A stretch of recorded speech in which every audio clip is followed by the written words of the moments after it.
Hey guys, আজকে আমি যাচ্ছি আমাদের দুর্গা মন্দিরে। সেখানে কাজ শুরু হয়ে গেছে। দুর্গাপূজার প্রায় 1 মাস যাবত সেখানে কাজ চলতেছে। আসলাম তো মন্দিরে আমাদের কর্মকার ভাইয়েরা মূর্তি বানানোর কাজ করতেছে। তো চলুন সেখানে যাওয়া যাক। এই যে দেখতে পাচ্ছেন মন্দিরের কাজ শুরু হয়ে গেছে।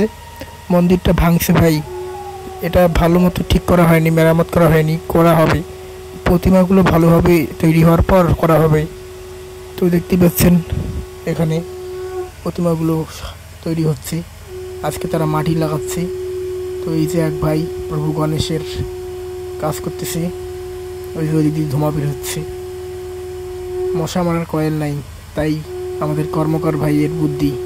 এই যে বাবা সকলের দেবতা, সিদ্ধির দেবতা প্রভু গণেশ, মা লক্ষ্মী, মা লক্ষ্মীর কলস থেকে এবার নাকি ধান পড়বে। তো এই যে অসুর মহাশয়কে বাঘ সিংহ ধরে রেখেছে। এই যে আরেকটা অসুর, মা দুর্গা তো আছেই। ওই ধোঁয়ার জন্য দেখাই যাচ্ছে না। এখানে আছে মা সরস্বতী এবং প্রভু কার্তিক। ওইখানে একটা মালি কাজ করতেছে। তো আজকে ব্লগটি এই পর্যন্তই। আপনারা সবাই ভালো থাকবেন। আপনারা অবশ্যই দুর্গাপূজায় আসবেন। এবার মহালয়ার আয়োজন করা হয়েছে। Good bye.